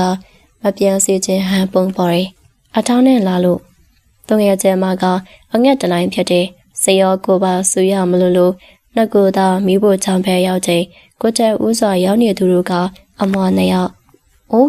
လာဒီကစားဖို့တွေ့ရကလေးများခေါ်တော့ဝူကျစ်ဆိုသူကြောင့်ချစ်ချင်မိသွားတယ်အကူကြီးနဲ့အဖွားခွင့်ပြုလို့လုပ်ပေးတာပါဗျခိုးကြွရမဟုတ်ဘူးဗျအဲ့လိုမချင်ပါဘူးဟဲ့သွားမလေးနေပါဦးဟဲ့လက်ရရှေ့ကြီးဟာနှိဟာလေးကြိုက်မရှက်ငှက်မရှက်တငယ်ချင်းမကိုမခေါ်နိုင်အားကြီးတို့ကြောင့်ခုံလာတဲ့ချင်းခုံတန်တွေအားချုပ်ချိန်ထားမှဖွင့်ထုတ်လိုက်တဲ့ အပြာအေးကြီးတီရှပ်အပွားလေးနဲ့ရေချိုးကောင်းလျှော်ထားဟန်တူတဲ့ကလေးတို့ခေါ်တော်ဦးကျဲစပူမိုးကြီးပေါ့ချစ်ခွန်တရားဒီနမဲကိုမုံရီတရီစိတ်ထဲမှာအခတရားမကခေါ်နေမိပြီလားမသိစံတွေကအေးဆက်ဖြောက်စဲနှက်မောင်ကနတ်ဖို့ထမလွင့်လွင့်လေးဝေဝဲကြနေတယ်တညာအတုံးကဆုံးခရတီတဲ့ပိုးချဖို့ကောင်းလို့နေဒရီထမြက်ဖို့တော့စီကန်ချက်တစ်ခုကိုမြက်ကန်တစီကဲ့သို့စုံမိတ်ကကျွလွန်ပြစ်ချင်မိတယ်ဒရီသမီးမေကိုတိတ်ချစ်တယ်ဒါကြောင့်လေတင်မမကျော်ရိုးမိုက်တယ်သူ့ပဲချစ်ခိုင်းတယ်ဒရီချစ်ပေးရလို့ပင်ပန်းလာတယ်ဒီတိုင်းလေးချစ်ပေးနေရရုံဆိုဒရီခုလိုမငြင်းညူပါဘူးဒါမဲ့တင်မမကျော်ကဒရီကိုနှိပ်စက်ဖို့ပဲသူ့ကိုချစ်ပေးနေရတာလေးကိုသူသဘောကျခဲ့တာဒါကြောင့်သမီးကိုဒရီကိုတွေ့ဖြစ်နေတက်တည်ထားပြီးတခုပြောချင်တယ်ကိုချစ်ကိုမရှာပါနဲ့သူချစ်ကိုရှာပါဒရီပြောတော့စကားသူအားနားရဲပဲ့တင်ထက်ကကြောက်လာမိတယ်ဒရီစကားကြည့်လဲအမှန်ပဲရုပ်ကိုမိတွေဖြစ်သူနဲ့ပြော့နေလေပြီဒရီသူချစ်ကိုရှာနိုင်ခဲ့တယ်ဒရီကိုချစ်တော့အမျိုးသမီးကိုဒရီရွေးနိုင်ခဲ့တယ်စီကံဖောက်လို့တော့လေဝိုင်းဒရီတစ်ချက်တွနေမိတယ်ဒရီစကားတို့ကိုသာနားရဲကြောက်ရမမိခဲ့လေချစ်ခွန်တရားကိုရှင်ဖွင့်ခမ်းမိမေချမရငငယ်ကြည်ကြည်အိုးကလေးတွေဘဲသွားပါလေဒီကနေ့မှစားတယ်ဒီနေ့အိမ်တွင်အလုပ်သမားများသာရှိတယ်မကြော့ကိုပြန်ဆောင်တွေ့ရတယ်မကြော့ရဲ့စပယ်ရှိကြီးနဲ့ပါကလေးထက်ကတနခါပကွက်ကြားလေးတို့အားမြင်တူတကားတို့ချီမခိုင်ဝန့်စရာပဲအိုးရရလာမယ်ဟုတ်တယ်မကြော့အော်ခေါ်တန်ကြားနဲ့ကျွန်တော်အလုပ်တကြီးထွက်လာမိတာချီချော်သွားလို့ချက်ကွာဘယ်ဘလို့အကျိုးကြားအစုံကိုမတရတာဖြစ်ပြောမိကြတယ်မကြော့တခါယူလိုက်တိုင်းပို့တူလို့ရင်ခုန်တယ်မကြော့ကငယ်ကလေးကအနီးအေးတခါတလေအတန်းထဲမှာကိုယ်ကြည့်နေခဲ့သည်ဟုတန်တရားဖြစ်မိခဲ့တယ်။ဝေရှိန်မိဘရှင်တို့ကြောင့်အတွေ့ရခဲ့တယ်။တိုးတော်ရခုတွင်ကမကျွေးနိုင်တော့ပြီ။မကျော်စီလာသောဖက်နှက်တရံဖို့ပင်ချစ်ခွန်းတရားတွင်ဆူဆောင်ထားသောငွေမရှိ။မကျော်ကလေးတွေကိုအိလေးစာတင်ပေးနေရပေါ့နော်။ဆိုပါတော့တော်နေရောဗျာ။ပြောရတယ်။မကျော်ငယ်ကလေးကတော်ရပဲဟာ။မဟုတ်တာအခုရောချစ်ခွန်းပါရီချက်ပြုတ်နေရလေ။ဒီနေ့ကနားရပေးတာမကျော်ကျွန်တော်မလဲကျင်တာနဲ့အိမ်မှာကျန်နေခဲ့တာအမလွေးခေါ်ပေမဲ့မျက်နှာနဲ့ဘာလို့ဆာစားချင်တာစားဖို့ခွင့်ပေးထားခဲ့လို့ဒါဆိုအတော်ပဲလေကွတီကိုလာလို့တွေးလိုက်တယ်မကြော်စားချင်တယ်စက်သားနဲ့ရှောက်လို့ထားကြည့်တာကောင်းမှမလားမသိဘူးဘာပဲဖြစ်ဖြစ်အထောင်းတရိယာနေရမေလို့ဖုန်းနံပါတ်ပေးဦးလေဘာလဲမပေးချင်တာလားဟိုတခါဖုန်းနံပါတ်ယူဖို့မိတ်နေရဟုတ်မကြော်ဒီမှာမကြော်နံပါတ်လေးကိုရိုက်လိုက်ပါမကြော်အလွန်လာတယ်နားတဲ့အစလေးတွေကိုအနံပေးခြင်းနဲ့တေးတွေသောလက်ကလေးတွေအားပါမှာကတ်ထားခြင်းမိတယ်။မကြော့ဖုန်းခေါ်လိုက်နော်။ဟုတ်မကြော့။မကြော့ကရွယ်နေမလိုက်အောင်နှုတ်ဖတ်အိုအပ်နေတယ်။မကြော့ဖေဖေရဲ့အမကမကြော့ပြူစုပြိုးထောင်ခဲ့တာလေ။ဒီအိမ်ကကြောင့်မကြော့အကျော်ရဲ့ရခမအိမ်ပေါ့။ကလေးတွေကိုလည်းတခါမြင်တပွားစားခင်မင်းမင်းတန်ပြက်သွားတာ။အရင်ရက်တွေတုန်းကမကြော့မမြင်မိလို့ဟုတ်တယ်မကြော့ခီးတွားနေရလို့လေ။မကြော်မတိမတာပြုံးဟန်လေးကငယ်တွေဖြစ်ခုန်ခဲ့ရသောရင်ခုန်တန်းတွေကိုလှုပ်နိုးတယ်။နှလုံးသားကိုနန်းစိတ်ဖြစ်ရိုင်းနဲ့ထုံးနှက်မိတယ်။မဖြစ်နိုင်တော့အိမ်မက်ကိုမမတ်လို့တော့မကြော်ပြန်ပြီးဆိုတော့ရင်ထဲဝန်းနေမိပါတယ်။မကြော်နောက်တနေ့ပြန်လာမိဟုပြောတော့လေနဲ့တတောင်းမကကြာနေမိကိုစိုးထိတ်တယ်။ပူရဲပြောလေခံမယ်။မကြော်အကြောင်းသားဘဝကလေးကချစ်ခဲ့တယ်။ပြန်တွေ့ရတဲ့အချိန်မှာစိတ်ကိုပြည့်အကျဉ်းချင်းလက်ထက်မိခဲ့တယ်။တတမီမီလေးတွေရတဲ့အထိအမှန်တိုင်းပြောပါဆိုရင်ယနေ့အချိန်ထိညာအေးအဝင်တိုင်းစိတ်ကိုရင်မိတီကမကြောနဲ့သူ့အိုတဲ့အိမ်ချွတ်ထောင်ဖို့ပင်ဖြစ်တယ်။ဟယ်လိုကိုငယ်လား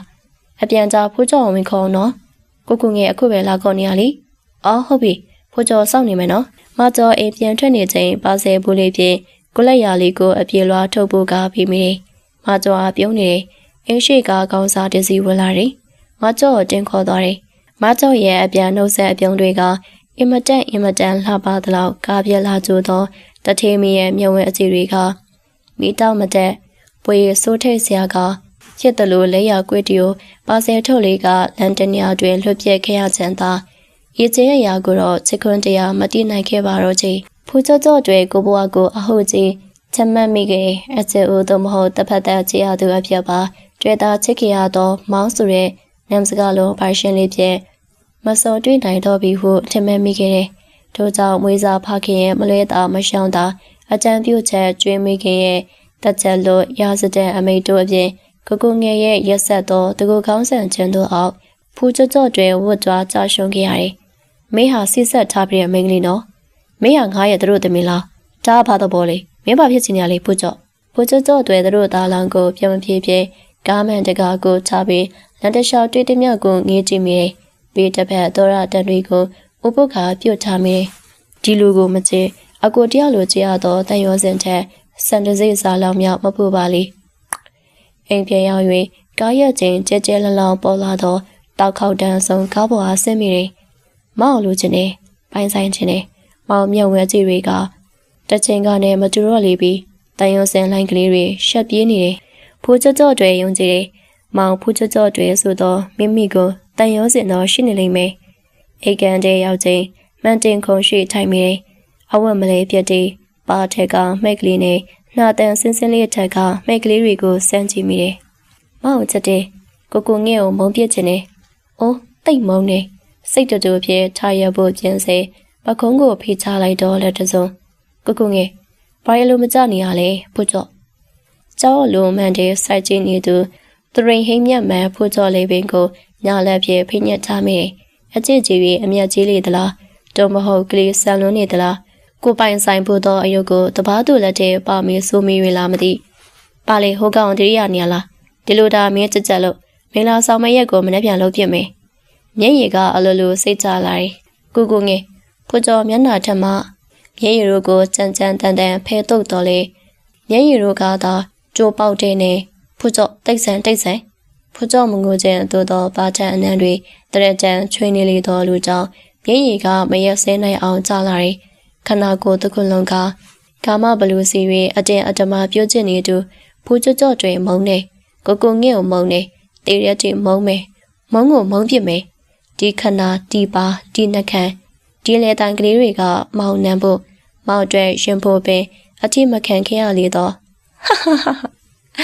ဘာတက်နိုင်သေးလဲဘာတက်နိုင်ဦးမလေးမကြော်လက်ထက်သွားပြီဟုတ်လားအကိုကြီးတို့ပြောတဲ့အကြောင်းနဲ့လက်ထဲသေးလာတော့လင်းပန်းပင်တုံရင်လာတယ်အကိုကြီးကိုချိန်၍ဖန်ခွက်တို့ကြွေကြတော့ခြင်းမရှိတော့လေရန်တဲမှလုံသားသည်ကကွဲအပ်သွားလိမ့်ပြီအပြင်ဟာပြန်လာတော့အကိုကြီးတို့ကိုဒီနေ့လိုနေစဉ်ကြိုးစိုးပေးနေမြဲဖြစ်တယ်မကျော်နဲ့ဒီအိမ်မှာပြန်ဆောင်ရမယ်နောက်လူကြီးတွေနာအနှင်းငယ်တူကက်ကနားဆွင့်ခင်မိတယ်မကျော်မလာတော့ဒီမှာကြားခဲ့လေပြီဒီနေ့မှကြားတော့တရင်ကရှင်ဝလန်းဆိုင်တဲ့နေနှလုံးသားအားမူချုံအပြန်တရားထစ်ချုံပြစ်ချရနေကောင်းရလာချစ်ခွန်ငါညီ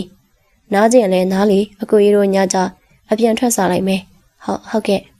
ခေါင်းငုတ်ကထက်လာမိတယ်အိတ်ကန်ထဲသွားကငွေနှင်းငယ်ယူပြီးနောက်တနီယာကိုထက်လာမိတယ်တက္ကစီငားလာဒီမို့မကြချက်ချင်းရောက်လာခဲ့တယ်ချံဝဲချက်ချင်းအင်ဂျီထဲတို့ခြေပြားလေးထောက်ကကြည့်မိတယ်ကာဟွန်တန်ကြောင့်ရှောင်းမိချင်းတွေ့လိုက်ရသည်ကကြည့်ရတော့သူမကျော်မျက်လုံးကလေးကိုမိတ်ထားတယ်အိမ်ထဲကလေးဝင်သွားသည်ချင်းငေးကြည့်မိတယ်ပြီးနောက်ပြန်ခဲ့တယ်ကိုချစ်တလောင်မကျော်ချစ်မချစ်ခဲ့မိမကျော်နဲ့ချစ်သူလည်းမဟုတ်ခဲ့ဒီမို့ဒီဘွားတော့ဒီမြနဲ့သာခြေဦးတဲ့ရရှောက်လာမိတယ်ညကြီးမို့ကျုပ်တဲ့အချင်းလမ်းလျှောက်နေစေဖြစ်တယ်ဟင်အရှိကနေပေးရလိုက်တော့ခါကြောင့်အနေငယ်တုံလန့်သွားမိတယ်မောင်ချစ်ခွန်းဘာဖြစ်လာလဲနေကြရလေမြတ်ဖက်ဖြောနဲ့ဟဲ့ဒီလိုပါပဲဗျာအိမ်ပြမလားလိုက်ဖို့မယ်လေဟာရပါတယ်ဘာရပါတယ်လေနိုင်ငံရေးမကောင်းပါဘူးဆိုလာတက်အိမ်ပြန်လိုက်ဖို့ပေးမယ်ဒီနေ့တော့အိမ်ဝင်ပြန်ကြအောင်မောင်ကျွန်တော်တနေရာလောက်လိုက်ဖို့ပေးနိုင်မလားပို့ပေးမယ်လေမောင်အင်းတရီအကြောင်းလဲကင်းတီကိုပြောခြင်းလဲပြောပြီးရောတစ်ဖက်တည်းချရသူနဲ့ဆိုဘဲစီပဲဝဲရွေးမနေပဲသွားခြင်းနဲ့သွားနိုင်တယ်ကဘာဆုံးတီသွားဝင်တယ်ခြေကွန်လိပ်စာတကူကိုပြောပြီးနောက်ကားပေါ်အိပ်ပြောသွားတယ်လိပ်စာကရင်းနေသောလိပ်စာပြေပြီးမောင်အင်းတရီဖို့ပြဿနာမရှိလူရခီးကိုရောက်ချင်းဟွန်တီလိုက်ဒီနဲ့အတော်ကြီးတူထွက်လာ၍သာလှန့်သွားမိတယ်ဘသူနဲ့တွေးကျင်လို့ပါလေအခုပြောနေရအောင်အန်ကယ်ဦးကုန်မြတ်မန်နဲ့ဖတ်တော်ပါတယ်အတိလားအန်တီနာမည်ကတော်မြတွေးရပါဦးကုန်မြတ်မန်နဲ့လက်ထပ်ထားသူပါသွားပြီအန်ကယ်ကတော့လေလှုပ်ချလိုက်ပြန်ပြီဘယ်သူများလေခွဲအန်တီဖုန်းဆက်မေးမနော်ခဏလေးအန်တီရဲ့အပြည့်နဲ့ချိုးသားအေးသောအတန်ဖြင့်အမျိုးသမီးကိုကြည့်ကပြုံးမိတယ်အန်ကယ်ရွေးလေရွေးတတ်ပါပြီဟဲ့ငါချစ်ချက်ခွန်းကိုမြင်တင်နဲ့လုံနိုးနေတော့အန်တီကြီးချစ်ကိုနိုးလာချင်းပြုံးနေတယ်အန်တီနဲ့တီးနေသေးလား အန်ကယ်ဦးကိုမြောက်မှန်ရဲ့မထေမရှာတာရင်သာဆိုသွားလိပြီချစ်ကိုနဲ့ဒီဘဝအတွင်းမဖြစ်နိုင်တော့ပြီလင်းငယ်ရောဒေါ်လေးအပြန်သွားတယ်ဖုန်းဆက်ထားတယ်ပြန်လာပြီတဲ့လာမင်းဖြစ်နေအောင်ဟိမောင်လာလေခဏထိုင်တော့ပါအောင်မောင်ရင်တရေပြုံးမိတယ်ချစ်ခွန်တည်းအလုံးရိုးသားတယ်အချိန်ပေါင်းများစွာစုံစည်းပြီးမောင်ရင်တရေရှိလာမြောက်ပြီးလောတလာအရာမတင်ခဲ့ချိန်ချက်ကိုလေဦးကိုမြတ်မှန်ဆိုဒီမှာမုံရင်တရေရဲ့ဦးလေးပြမှန်းတီမာတီပါလေးစားဟေးကလေးမခုရက်ရပ်ဘူးဟာဘာလို့တာလဲတမီးကအထက်ရောက်မှပြောပြမလေးအန်ခဲကောင်းပါပြီဗျာမင်းပြောဖို့ရဆိုဖိုးကြောတွေဆိုတာကျော်တစ်ဖက်သက်ချရတဲ့မမပေါ့ဗျာအခုတော့တော့ပါပြီဒါဆိုရင်လေလေးငယ်ပြောအောင်မငယ်ချက်ချစ်ကွန်းတရားညုံငယ်စွာထိုင်နေရမှတပါမဆန်းတာတို့များသူကြီးကလက်ဖက်တုပ်နေရမှာပေါ်မလာသည်ဟောဒီအားမုံရင်တရေဆိုတာတော်တင်မမကျော်ရဲ့သမင်ရင်လင်းငယ်ရဲ့ကျမရင်ဒီလိုပဲမင်းရဲ့မမဆိုသူလက်ထက်သူတို့သားဟာလင်းငယ်ရဲ့သားရင်ပဲဟုတ်တာဆရာတို့အန်ကယ်တမင်အရန်သိချင်လို့ညီလျာတမျိုးချစ်ခွန်းနဲ့အန်ကယ်မဟုတ်မှဘာလို့လဲလင်းငယ်ကိုတလဲမုံကိုတလဲချစ်ခွန်းတရားကြောင်အန်လေးကြည့်မိနေတယ်ချစ်ခွန်းကအန်ကယ်ရဲ့တိတ်ပုံသားလားအဲ့ဒါအရန်သိချင်နေတာမအောင်နိုင်တော့လို့ရေစောက်ရတာကြာသွားရည်တင်နေစားပါအောင်တမင်အန်ကယ်ဖြည့်လေလို့ဘယ်ရတာရှာဖွေငှက်ချက်အောင်မွေးစားတာတော့မဟုတ်ဘူးဟော်ရီကအန်ကယ်ရဲ့စနေချော်လေးရလေအမေတကူသားတကူရဲ့သားပြတ်သူဟာအဝေးမှာအော်ယခုမှရင်ဘတ်တဲ့အလုံးကြီးလျှော့ကျသွား၍ဝမ်းပင်စားလာတယ်မွင်တရီလက်ဖက်တုပ်ကိုအာဘာတရားစားမိတယ်ကောင်းလို့နေမုံလာထုတ်ပပကလေးအပြင်ဒင်းရင်တီပပလေးနဲ့အစားအဒီမှာအလွန်ပဲကြွေမြိန်လာတယ်ကောင်းလိုက်တဲ့လက်ဖက်တုပ်ရော့ချစ်ခွန်းစားကြည့်ညတွေ့ဟင်းလေးချက်ပေးပါအောင်ဟုတ်ပါကလေးတို့စောင့်နော်ချစ်ခွန်းတရားနှုတ်ဆက်နေမိတယ်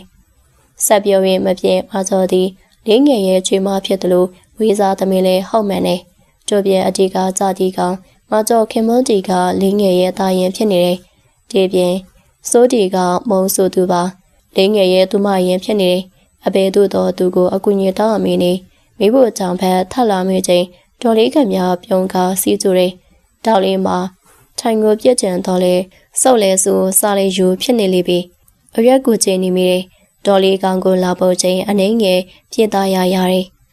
ငါချစ်ရဲ့ချစ်တိုင်းလည်းမညာတိုင်းလည်းမချစ်ဆိုတာရှိတယ်မဟုတ်လားဘာပဲဖြစ်ဖြစ်ဒေါ်လေးကိုတော့လာတိုင်ပင်လေပါဒေါ်လေးရောလင်းငယ်တတိမန်းတည်တာကြပြီလားအစောကမှတည်တာဟောအခုချိန်ဆိုသူလည်းတော်ရမှာပြောနေတော့ပါပြီငါချစ်ရဲ့ငါတူနဲ့တူကချစ်တူရေတောင်ဖြစ်ခဲ့တာမှမဟုတ်တာကွယ်ဖြည့်သားနိုင်အောင်ဖြည့်သားပါပြင်းတီကိုလာလေဟုတ်ပါလားဒေါ်လေးကအဖြစ်မှန်တည်သွားပြီပဲဟာမြို့ကိုလင်းငယ်ပြောင်းတော့မယ်တင်နေဟင်းမပြောင်းပါဘူးဒီမှာပဲပြောတယ်ပြောင်းကျင်တပါဆိုဒေါ်လေးကတော့နေခဲ့မှာဒေါ်လေးကလေနှစ်ယောက်သားပြောဆိုပြကြသလိုတစ်ဖက်တွင်ကတမင်းချစ်ခွန်းလက်ထက်မေးဟာလှုပ်ပြီးငါတို့မှာတော့အတီးကကေရဲ့ဘာကကေပြောင်းဆက်နေညီးမေအကြောင်းညီးအတီးဆိုတိတာဒါမဲ့တရီအကြောင်းလဲအန်ကယ်မသိတာကြနေဟာဒါတော့မလျှောက်တတ်တော့ဘူးရှောက်မဲအန်ကယ်ရဲ့ချစ်ခွန်းကအတော်ချစ်စရာကောင်းတဲ့ကောင်းလေးလေရှားပါတဲ့ယတနာလေးအန်ကယ်စိတ်တင်ပြောရရင်ဒီကောင်လေးကတရွတ်တန်သမားလေးသူတမင်းဖူးကြော်ဆဲကြောတက်ကလေးကချစ်ခဲ့ပုံရတယ်။ဟိုးဘာဖြစ်နေနေအခုမမအဖိုးကလက်ထက်သွားပြီလေ။တားလေတမခေါင်းတိတ်မာတယ်။ဘယ်လိုလဲအန်ကယ်ကုညီပေးမှလား။ဟာငါချက်ကလူယိုလူအေးပေမဲ့အချစ်ကြီးတဲ့ကောင်လေးအဆွဲလန်းလေးတိတ်ကြီးရဲ့။အဲ့ဒါကြောင့်အမောခံပြောနေရပေါ့။ချစ်ခွန်းတို့လာချင်းစကားပြောလက်စာပြတ်သွားတယ်။စားကြတောက်ကြပြည့်ညံ့လာ၍အခန်းကိုအများကြီးဖြစ်ကြတယ်။မောင်ရင်တွေနဲ့တော်များတွေကတကန်းချက်ခွန်းတရားနဲ့ဥကိုမြတ်မှန်ကတကန်းတမင်းချစ်ခွန်းလေးကိုဘယ်လိုမြင်လဲရှင်ဖုန်းကြည့်နေရလားအားရလားသမီးဟောအားပါရဲ့ဟိုဟာစိတ်တော်မစိုးပါနဲ့ချစ်ခွန်းအတွက်အန်ဒီပြောမိတာပါဟင်းရှားပါရဲ့အန်ဒီရဲ့အန်ဒီစိတ်တင်မိတာတဲ့မမွေချင်းကြင်မြင်နေပြောရမလားဟောဘာလို့လဲအန်ဒီတမင်းချစ်ခွန်းကိုကြည့်ပုံကဟင်းတမင်းဟန်မဆောင်တော့ပါဘူးအစွာတမင်းမချက်ခင်ကတော့အန်ကဲကိုအောင်တွေခိုင်းမလို့ရေဟုတ်တာမှန်နေတာအန်ဒီထင်မိနေတာကွက်တစ်ပဲတမင်းလိုအိုးစပေါ်ရိုးချော်လေးနဲ့သာဆိုရင်ချစ်ခွန်းဘွားလေးအေးချမ်းရပြီဖြစ်နိုင်ပါမလားမသိပါအန်ဒီရေဖြစ်နိုင်ပါရဲ့ဒီငချဲဆိုတဲ့ကောင်လေးက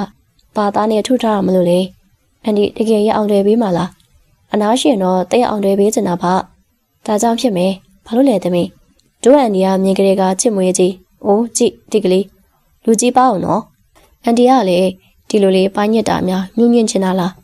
ဖြစ်ပြီးတော့ညစ်အေးနားတော့နာတယ်ရီပုံလေးကကလေးစိုးမလေးရက်တွေရွှေ့လာတယ်တို့ရတွင်ရက်တွေလာတွေရွှေ့ချင်တယ်လို့ရွှေ့ကုံဆုံးချင်တယ်လို့ကုံဆုံးစီပါတော့လေချစ်ခွန်တရားရဲ့တည်ယူတဲ့အစိတ်ကပိုတက်လာခဲ့တယ်ဘာပြောရဲချစ်ခွန်ကုသရင်စပူမိုးလူတွေမကြော့လေအောက်ပိုင်းတီရွာရဲ့သူခင်ပွန်းတဲ့ကြောင့်စိတ်တော့ကရောင်းနေတယ်ပြောတယ်အဲ့ဒါသူတို့ပိုင်းလေးချစ်ခွန်မမကြော့ဟာကမပိုင်လင်းနဲ့နော်ပြီးတော့သူ့လင်တော်မောင်ဆိုတာနင့်ကိုကြိတ်မုန်းနေတဲ့လူဟုတ်ပါတယ်ဘာဟုတ်ပါတယ်လေနင်ယူများသွား E လားတဲတဲထဲထဲရွာချနေတော့မိုးရီတို့ကပရင်တက်ကမှငေးကြည့်မိအချင်အခါမဟုတ်ပဲတစ္ဆာမဲမဲဖြင့်အစံကုန်ပွင့်လန်းနေသောပရောက်တို့အားစိန်တန်လွန်စွာကြည့်မိပြန်နေရေဆိုးနေသောငှက်ကလေးပြန်သွားသည်နှင့်ပရောက်ပွင့်ကလေးတို့အားအပြေလွှာဝမ်ပန်းတနီပမာခုံစင်းနေကြတယ်အနားမှာမုံတယောက်လေးပြည့်ထွက်သွားတယ်အချိန်တခုကြာရင်တော့တိတ်ခဲ့ရတယ်ကိုချရတော်သူအားကိုယ်တိတ်တကူရင်ကုန်ခဲ့သောအမွန်တရားတကူပြီးနောက်မုံစရာတမိုးရှိသောအချက်တကူရင်ကုန်တန်းအချို့မုံမိခင်ဖြစ်သူဒေါ်တီမမကျော်ကြောင့်မဟုတ်ပဲမမီနိုင်တော့ဘန်တို့မဟုတ်စုခိုပြီးသောဘန်ကိုလူချင်းတောင်းတနေမိသောကိုစိတ်ကိုကြောင့်သာကမ္မကုံကျွလွန်ခြင်း၍မဟုတ်မကျော်ပြောနေသည်ကိုမြင်ချင်မိတယ်။မနန်းထိုက်တော်ရာမကျော်မျက်နှာလေးအားအေးချမ်းနေစေခြင်းနဲ့ထို့ကြောင့်လည်းမကျော်အနာအန်တီရရှိနိုင်မှတည်တည်ဖြင့်လမ်းလျှောက်လာမိတယ်။မကျော်ကိုသူရင်ရဲ့အခန်းတွင်သာနေရတယ်။မျက်စိအောက်မှာတစ်ချက်အပြောင်းမကန်မကျော်စီမှာတရိုက်တီးရသည်မျိုးမဟုတ်ပဲတဆင့်စကားမှာတီးရသလားမကျော်အိမ်ပြန်မထွက်ရသည်မှာသူသုံးလီကြားခဲ့ပြီးဟိုပြက်နေတရားတွေလင်းငယ်ကိုယ်တိုင်တာပြက်သူရဲ့အတအကြည့်မှုကိုလာရောက်ဖြောင်းပြတယ်မရချေသူပြေဟုသာအခါခါရင်ထုမြည်တယ်၍ပြင်းဟသည်ကများတယ်တော်လေးမြတွေ့ရတာမရှိလေလင်းငယ်လည်းအသက်ရှင်ခြင်းစိတ်ရှိနိုင်မည်မဟုတ်တော့မိခင်အမွေစက္ကန့်၍မကြည့်ရတော့သူကိုလက်ထက်ခဲ့လေသူဝပြစ်ခါတရားများဖြင့်ရင်ဆိုင်သူတွေကခဏရည်မရှိတဲ့အပြင်တပါသူရဲ့အသက်ဝိညာဉ်ကိုချွေယူစားသုံးနေတယ်လို့ပဲရက်ဆက်ပြီးပွားအိုးချစ်ခွန်ဒါလေးလာဖို့ရာမကြော့အန်တီများလာပါတယ်မိတ်သေးဘူးလားမကြော့တောင်းတော့နော်ချစ်ခွန်ဟုတ်ကဲ့လေကနေတေချာပြန်စင်အောင်ဟုတ်လာတတ်တာမှမကြော့တိတ်လာတယ်အေးချမ်းသောမျက်နှာလေးကိုခေတ္တမြမြင်လိုက်ရတယ်လာရောက်တဲ့အေးချမ်းပါတယ်သို့တော်ပရင်တက္ကမှလွင်ထွက်လာသောပကံလုံးအချို့စိုးတွန်းလွန်ပါသောအလိုသမားအချို့၏အတင်းအပြင်းစကားရဆိုလေအစာမှန်တများမဝင်တော့ဘူးဟုကြည့်ရတယ်။နောက်ဆုံးထွက်သက်မှာကိုသူရင်ရဲ့ဇနဒီကမကြော်ချရတော်သူကိုအနားတွင်ထားယုံတင်လာထားရန်တသက်မဟုတ်တော့စက်ခွန်းတရားရှိဝေကြည်ကပါရီကပါကိုင်ပြဖက်ပြမယ်အယောတရုပ်ပမာကစားပြမယ်တို့တော်လေးချစ်ခွန်းတရားချက်ကဖြိုးစင်ပါရီမကြော်ခနာကို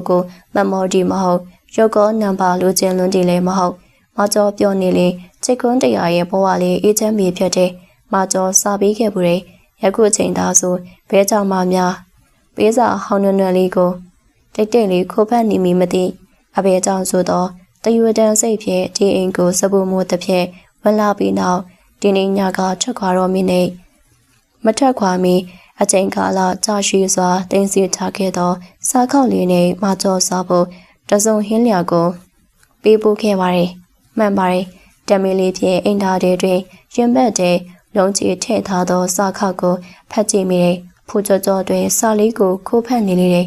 မိန်းလေးတွေကပန်းနဲ့တူရဲဆိုရင်မိန်းလေးတွေကိုမင်းဘလို့တမို့ကြမလဲငါရေးခဲ့ဘူးတဲ့စာလေးဟုတ်တယ်ပထမဆုံးအချိန်ခွဲခွာအချိန်တွင်ပေးခဲ့ဘူးသောစာတစ်စောင်မောင်မောက်ခိုးထုတ်သွားခြင်းနဲ့ဒီညမလင်းခင်မှာမလိုက်မောင်ထွက်သွားတော့မယ်လားမောင်နဲ့မောင်လို့နာမစကလုံးသုံးဖို့မောင်ဘသူတင်ပေးလိုက်တယ်လေမောင်ရဲ့ရင်ခုန်တန်တွေကိုများကြားသွားလေသလားရင်တွေကစကားတန်တွေပင်ကျင်လောင်သွားမိကိုဖူးကြောတွေစိုးထိန်မိတယ်စာရွက်လေးကိုမလွဲတာ၍လုံးချင်ပြမိတယ်ရေခွက်လေးတဲ့ကပါဇက်လေးတဲ့တို့တွင်ဝါမြုံမိတယ်ကိုငယ်အိတ်သွားလိပြီကိုငယ်ဒီရခင်ကလိုမဟုတ်လေတော့အေးရကတဲ့နာတွင်အသက်ကဆက်ပစ္စည်းအကျိုးဖြင့်ရွှေရှက်ခတ်နေလိပြီဖြစ်တယ်ကိုငယ်မကြမီထွက်သွားလေတော့မယ်အနည်းဆုံးတော့ဖူးကြောတွေကိုငယ်ဝိညာဉ်ကိုမမုန်းခြင်းရှောတီခွဲ၍နှုတ်ဆက်ခြင်းနဲ့နေအလင်းကအတွေ့အပေါင်းဆုံးမပြီးဆုံးခင်အရွှေရက်စီမှထွက်ပေါ်လာတယ် ဒီချိန်သာဆိုရင်မောင်ထက်သွားလောက်လိပြီနေတပြေးပြေးမြင်လာတယ်ဖိုးကြော့ကြော့တွင်နဘိုးချက်တွင်ကျွေးသီးလေးတွေထပ်ပေါ်လာချိန်ကိုငှက်နာဆရာဝန်တို့ရှုပ်ရှက်ခက်နေဝေးစားအဖေကောင်ကျွေးမိခင်စီကပါမိုးရှိုက်တန်တက်တဲ့ကလေးထွက်လာတယ်မိုးကုံလို့ပြီးဒီနေ့ဆောင်တော့အေးလေအေးသလိုငိမ့်နေငိမ့်ချမ်းနေတော့မယ်မောင်အနာတွေမရှိတော့လေမောင်အနာတွေမရှိတော့လေအမုံဆုံးသူမဲသွားမယ်အနာကက်နေရတွေကအပေများလောက်လှပနေလိမ့်မည်နီညနေဆောင်တော့ကိုငယ်ဆုံးနေအတော်ကြီးအဆင်ပြေလားအတော်ကြီးအသေးချောက်ကိုလက်ထဲထည့်ပေးခဲ့ပါရီကွယ်စိတ်ချနော်ကျေးဇူးပါတော်ကြီးလင်းတီလိုပြောရင်းမဆိုးသားအောင်နေမိတော့လေရင်တဲတွင်လိုက်ကအပြောလိုက်လောက်ခန့်နေတယ်မောင်စီဒုတိယအကြိမ်မြောက်မခွဲခွာမီစာတစောင်ပေးဖို့နိုင်ခဲ့တယ်မောင်မလီဒီခွာပေါ်လေးကိုတိတ်တဘောကြတာပဲစိန်ပန်းပွင့်တို့ကလာလွန်းနေလေဝဲတွင်ရဲရဲနေတွင်လျက်တိတ်ခါရှိအလောက်ကရန်ကသူ့ဟန်သူ့ပန်းပြဲလှနေတယ်အလားပြချမ်းတက်မဟုတ်လားလှပကြောင်မြန်သူကိုအတိပေးနေတဲ့နဲ့တက်ထွင်ရတဲ့အောင်စီရေတံအကျိုးလွင့်ပြန်လာနေတယ်မိုးကဖွဲတဲ့လေးကြားလိုက်ပြန်ရက်ဆဲလိုက်ပြဲလောကလူသားတို့အားကလူစင်နေပုံရပါတယ်မိန်းလေးအကျိုးစာတင်ခုံတွင်စကားတူတူပြောဆိုနေကြတယ်သူတို့လေးတွေလက်ထဲတွင်ဗရောက်ပန်းတို့အုံခဲဝေးစားနေကြတယ်အရွက်နေ၍အပွင့်များလာတယ်ဆရာလေးဘာတော့ဟာတမိရေးထားတာအဆင်ပြေလားဟင်ညတော့စူးစားပန်းစားရေးလာတာအေးချစ်ကွန်းတရားချောင်းဟန်လိုက်တယ်တွေးစားပြိုမဲ့အတွေ့ကိုဖျောက်လိုက်တယ်ဒီပရဟိတစာတင်ကျောင်းလေးတွင်ကျောင်းအုပ်ကလွေ၍အမျိုးသားကျောင်းဆရာအားဆရာလေးဟုအခေါ်ရှိကြတယ်ဟဲ့လှလှအေးလီနင်လောက်လာရင်တလွဲဘာလို့ရုံဆရာလေးရဲ့ဘာလို့ရုံလဲနေရထလေးကြည့်စိုက်စစာကုန်းလေးတပုတ်ရေးခိုင်းပါတယ်စိုက်စစာကုန်းလေးတပုတ်ရေးခိုင်းပါတယ်အမီးမောက်ကိုမတည့်ဆရာလေးဆိုတာလေတမီးတို့ကိုဆိုပြောဖို့ကြည့်ပဲတမီးတို့ကိုဖဲ့ဖို့မွေးဖွားလာသလားအောက်မရတယ်နေပါသားမေ့ချင်မေ့မမေ့ချင်နေဒီမှာရေးထားလေကြည့်အောင်ဗါရီဝါဆိုလာပုတ်တီဝါခေါ်ဘာဝါခေါ်လေအော်ဝါကောင်းဆရာလေးငတ်တဲ့တက်နေခဲ့ရရဲ့ဆရာနဲ့တပည့်တို့ရဲ့ယူတန်တွေလှလိုက်ဝေးသွားတယ်ဘေးခန်းအောင်ဆရာနဲ့ကလေးတွေပဲပြုံးဆက်စားမျက်နှာစာတွင်ခါစာလုံးပေါင်းတပုံအင်မတန်အရေးကြီးလာတယ်ဆရာလေးဖလက်စာဝတ္ထုဟာကောင်းလိုက်ရင်ဖမ်းမိသောဝတ္ထုဆောက်ကိုမြင်ပူထားသောတပည့်မကဆက်ဆိုလာတယ်အေးကောင်းတာစောက်တဲမှာဟိုနေရာလေးအမက်ရတော့ဗါရီပတော့ပန်းကိုတော့ဟော်ရီကညီလိုလိုနန်းသူပွေသူခူးယူပန်းစင်သူပေါ်ပါစိုက်သူများပေါ်ပါ၏ဟိုကမြင်နေရတဲ့စိန်ပန်းလေးတွေကိုတော့အပေခံပန်းနဲ့လေတိတ်လာတဲ့အသွေးလေးညီတို့ကြည့်နေဘရောက်တွေကတနာရီမပြည့်ခင်မြေပြင်မှာခြာနှင်းခင်ရလိမ့်မယ်လွမ်းကြရလိမ့်မယ်ဒါမဲ့စိန်ပန်းတွေကတော့လှနေကြအောင်လိမ့်မယ်တခါတလေအပေခံပြရတာကောင်းပါရဲ့လေရောက်ရပေါက်ရပြောမိကြရင်ရောက်ရပေါက်ရတွေ့မိခဲ့ပြန်ပါတယ်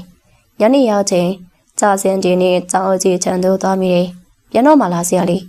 ဟုတ်ကဲ့ဆရာကြီးတို့ဆရာလေးကတော့နေကညဆန်ဆူရမလို့ပဲဆရာကြီးကပြောတော့မယ်ပြန်လာရင်မုတ်ကောင်စားလာရီတင်မလာနဲ့ဦးနော်ဆရာကြီးကတော့လေတဲ့ရပြောမိမိုက်အောင်မလေးနိုင်ငံကျော်အမလေးနိုင်ငံကျော်မော်ဝင်လက်ကိုတော့ဘယ်မီနိုင်ပါမလဲဆိုင်ကော်လိုခြုံပေါ်ရတာပါဆရာကြီးကအမြင့်ဆုံးရောက်ရလွန်းလို့အကြနာတက်အောင်အခုဒီမှာလာပြီးအေးချက်ရလာနေကြည့်ထားတာအေးပါလက်ကြီးဆိုင်နိုင်ငံကြီးကအခုမှတည်ငြိမ်စားဆိုတော့တရီမပေါ်နေဟိကြားသလားဟုတ်ကဲ့ဆရာကြီးသွားပါဦးမယ်ဗျခွင့်ပြုပါအေးပြန်ခဲ့တယ်ဒီနေရာကအေးချက်ရသည့်နိုင်ငံတော်မော်ဝင်လမ်းမပြည့်ခင်ကဲတင်ခဲ့သောနေရာအိမ်နဲ့တူသောအိမ်မှာဒုတိယအကြိမ်ထွက်ခွာမိချိန်နိုင်ငံကြီးကရှုပ်နေပဲယခုအချိန်ကပြန်လေထူထောင်ရေးကလာမောင်းပြလာတယ်ဘာလဲပြန်မလာရောက်လားတော့ဘယ်သွားလဲမတွေ့ပါလားသားနေမကောင်းဘူးမောင်လို့တော့မယ်မရတော့လေစေးကံပို့လားတောက်စီပဲပေးလိုက်တယ်မောင်အရောက်တင်နဲ့လွယ်အိတ်ကိုစားလိုက်တယ်ပူနွေးတော့သားဖြစ်သူရဲ့နပူလေးကိုပူနွေးနေတော့သားဖြစ်သူရဲ့နပူလေးကိုစိုးရင်တကြီးစမ်းကြည့်မိတယ်စိတ်ပူလို့ရင်အားပါသွားရီလားမပြောတတ်သားအိပ်ပျော်နေရကနိုးလာတယ်ဘေးဖြစ်သူကိုချဖက်တယ်တာလီသားချစ်ခွန်းမဟဲ့ကောင်ဘေးကိုတောက်တဲ့ကဲ့သို့ဖက်တွဲထားတယ်ကြကြနနာဖင်ထိုင်းချလိုက်ရတယ်ရင်ွေးလေးတောက်လိုက်အောင်မောင်ရင်ွေးလေးတောက်အောင်မောင်ရနေညွှသွားအောင်လို့ကျေးဇူးဟိုမှာအိမ်စီစဉ်ပြီးမောင်းစိန်လမ်းနေမယ်လေမရောက်လားမောင်းဝတ်တရားတော့မောင်းသားမောင်းလွန်ဖြားတာပဲဖြစ်မယ် တပတ်မှာ2ရက်တောင်ပြည့်အောင်မတွေ့ရတာကိုမောင်သားပိတ်ရက်ကိုအိမ်ပေါက်ဝအနေလက်ချိုးရည်ပြီးထိုင်မျောနေတာမနေ့ကမှတက်တိုက်ဆိုင်ဆိုင်နောက်ပြရအိမ်မှာကလေးမွေးနေလို့တော့ပိုတရိရသွားတာဖြစ်မယ်ကြောက်ရချိတ်ခွန်းမဖေဖေပင်ပန်းလာတယ်ချိတ်ခွန်းမအတန်2နှစ်တသားပင်ရှိလိမ့်မယ်စကားကောင်းမပြောတော့လေဖေအေးဆိုအလွန်ခုံမင်လွန်းနေချစ်လွန်းစိတ်ဖေဖေဒီတခါတပတ်လောက်တင်မနေဖြစ်မယ်ရေးပြောနေရပေါ့လေဘာလို့လဲမောင်အလုပ်ကြောက်လားမကျော်စိမ့်ုံတင်ထားရပြီလေမောင်တည်သွားပြီပေါ့မျက်နှာမပြတ်စမ်းပါနဲ့မောင်တဲစီစဲမုံဟာဇနီးကောင်မောင်သားခင်ပွန်းလောင်ဖခင်ကောင်မပြေတာမုံမောင်နားလေပါရဲ့မုံမညာပါတနည်းအားပဲမကျော်စီသွားလေခဲ့တာမကျော်လေးတောက်သေးချစ်တာတာအကြောင်းမေမောင်တရီတရားမိသေးတယ်မောင်အဲ့ဒါထားလိုက်ပါတော့စကားကိုပြတ်လိုက်တယ်မောင်မကျော်မုံလိုက်လေပြီလားတုံးဖို့ခဏရေးမရှိတော့ဒီလားမကျော်ပေးလိုက်တဲ့အဆောင်မောင်စာကြည့်ခန်းတွေက အန်ဆဲတဲ့မုံထဲထားရီမောင်မဖွင့်ကြရသေးဘူးနော်မောင်သားနဲ့မယားကိုသားကဒီကန်တော်ခြေလန်းတို့ဖြင့်ထသွားတော့မောင်ဆိုတော့ခေါ်ဝေါ်လေးကိုမောင်ကသာခေါ်စီခဲ့လက်ထပ်ဖို့အချိန်ချင်းညင်းခဲ့မကြိုက်နဲ့မုံကျိုးစုရဲကောင်မချစ်နဲ့မုံပဲပြင်ပန်းလိုက်မယ်နာကျင်ရလိမ့်မယ်မုံတီလားမုံကလေတိတ်တမှုရှိတဲ့မင်းလေးထက်မြက်လွန်းတဲ့မင်းလေးဒီလိုညင်းနဲ့မုံပိုးတွေ့တာမိတယ်အဆက်ဖြတ်ဖို့မမီကောတရီပါဝင်းပါတော့လေထမင်းမစားရေမတောက်တဲ့အထိဖြစ်လာချိန်လက်လျှော့ရတယ်တမက်လောင်ပြဲလူချင်းကိုယ်ဆွဲကပေးစားကြတယ်မောင်ညင်းရှာတယ်ဒူထောက်တောင်းပန်ပြီးညင်းရှာတယ်တီလူဖြစ်တော်သူအတွက်ဘာမှအငင်းမခံပဲလက်ထပ်ပေးကြတယ်မောင်ဒီလိုမုံတို့သားမျိုးချစ်ပေးနေရတဲ့မုံတို့နေပြောပါပြီဒီစကားတွေကပိတ်တော်တကားတန်းအောင်ကွယ်ပြောက်သွားရတယ်ချစ်ခွန်တရားအန်ဆဲကိုဖန်နဲ့လက်တုံလာတယ်စာခောက်လေးကိုတရွတ်တရားဖောက်တယ်မောင်အရင်စာရုံးကတော့တခါတလေလောကကြီးရဲ့တင်ငန်းစာရီကရုပ်ရှင်ဆန်လာတတ်တယ်လို့ထိုချာဆန်ပြတာတွေပါဖြစ်တတ်တယ်လို့မကျော်ရေးမိခဲ့တယ်မောင်ဒီစာမှာတော့မကျော်လေးမောင်နောက်ဆုံးထွက်တက်မတိုင်မီပြောခဲ့ခြင်းနဲ့မောင်နဲ့မကျော်ရဲ့အချစ်ဇလန်ကိုပုံပြင်လို့ပဲမှတ်ထလိုက်ပါမောင်ရဲ့စာကဒီတင်ဆုံးနေမကျော်ဆိုလိုဒီကဘဝတွေကရုပ်ရှင်ဆက်ရုံမကထူးခြားသောပုံပြန်တွေပမာဆန်ပြတတ်တယ်ဒီတဘောပေလားဝိညာဉ်ဘဝပဲအလိုမပေးတော့မကျော်ကိုစိတ်တစားဖြစ်စေသောကိုတရင်ခေါ်ရနောက်ကိုလိုက်သွားခဲ့ပြီလားကောင်းတို့နောက်ကြည့်လာတယ်အစကရုပ်ရှင်ဆန်နဲ့ရုပ်ရှင်ဆန်ဒီတဲ့ပူလာချင်းဇလန်ကအသုံးတည်းအဆုံးသတ်တယ်မောင်ပြောပါမောင်မကျော်ဆုံးပြီအခုပဲဖုံးဆက်လာတယ်ကောင်းပါရဲ့စိတ်ကွန်းတရားပြုံးနေရင်ထဲပေါ်သွားရီမောင်ရင်ထဲဘာမှမရှိတော့ရက်လက်သားမှကျန်းပြင်ပေါ်တို့ဖင်တိုင်ကြတယ်တာပြေးလာတယ်မကျော်သဘောကြတော့မောင်ဟုအတုံးနှုံးလေးကိုမုံကခေါ်တယ်မုံကစိတ်တဘောထားပြေဝတီထပ်ပိုးတယ်တင်းနေမပေးမုံနှစ်ယောက်တော့သားနမိတ်ကိုချစ်ခွန်မောင်ဟုနောက်မှမကျော်သဘောကြတော့မောင်ဆိုတော့နောက်မလီကိုပါအောင်မဲ့တွင်စီခဲ့တယ်တာပြေးလာတယ်သူ့ရွယ်လေးပြဲလိုက်အောင်ပြေးလာတယ်ဖေးရင်ခွဲမှာတိတ်တိတ်လေးရှိုက်ငိုတယ်ရင်ထဲရှိလေးဟာနဲ့တွင်ကရင်ခွန်တန်တတဲ့ကလေးပေါ်လာခဲ့တယ်တာပြောကြည့်ပြီးနမ်းမိတယ်ဟယ်လိုတော်ဝင်းမင်းသားမနေ့ပြန်လာမဲ့ဘော့စပို့မဲအချိန်တိုင်းလာကြပါမယ်ကောင်းပါပြီချစ်ခွန်းတရားရဲ့နောက်ထပ်အလုပ်ကမော်ဝင်းလက်ဟူသောအမိဖြင့်နိုင်ငံတဝန်ကြော်ကြားအောင်မြင်သောစပို့မှုဖြင့်လုံးသားဖြင့်ချပြောကြသည်ဟုလည်းစိုးစာမဲ့ပြောကြတယ်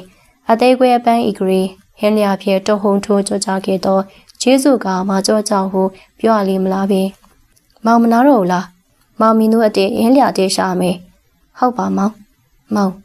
ပြောလိမ့်မောင်ဟိုစကားကြားဘူးလားမယုံရင်ပုံပြဲမဲ့ဆိုတဲ့စကားလေးကြားဘူးရမောင်မကြောမေးလိုက်တော့မယ်ပုံပြန်တက်လို့ပဲမှတ်လိုက်တော့မယ်မောင်ပို့ချစ်ပေးမယ်မကြောဘာပြောခဲ့လို့လဲ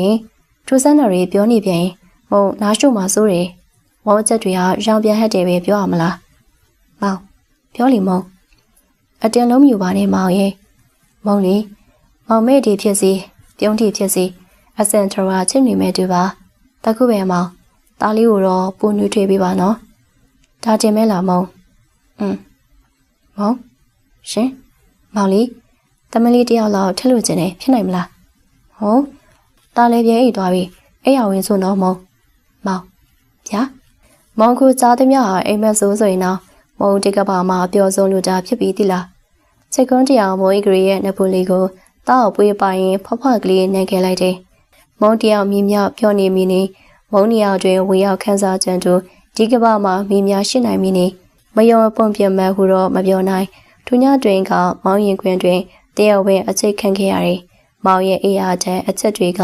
ဒီခါမှအနှင်းငယ်ပင်ဆိုတော့စွန်လွန်းလာလေတော့တယ်။ဟုတ်ကဲ့ပါရှင်ဒီနေ့ဖတ်ပြတင်ဆက်ပေးသွားတဲ့ဇာတ်လမ်းလေးကတော့ဒီလောက်ပါပဲရှင်။နောက်ထပ်လည်းပရိသတ်တွေရဲ့အချက်ဇာတ်လမ်းကောင်းများစွာကိုရည်ချေပြီးတော့ဖတ်ပြတင်ဆက်ပေးသွားအောင်မှာဖြစ်လို့အတိတ်တော်ရီတနမ်လို့တန်သိရှိနိုင်ဖို့အတွက်ဘေးနာချက်ပေးခလုံးလေးကိုလည်းနေထားပေးကြပါအောင်နော်။ပရိသတ်တွေကဇာတ်လမ်းလေးကိုကြိုက်နေတဲ့ဆိုရင်တော့ like and subscribe လေးနေထားပေးကြပါအောင်ရှင်။အဆုံးထိအပေးမှုအတွက်လည်းကျေးဇူးအများကြီးတင်ပါတယ်။နောက်ဇာတ်လမ်းတစ်တွေနဲ့အတူပြန်လာခဲ့ပါမယ်။ကျမတို့တင်ဆက်တူရေးပါရှင်။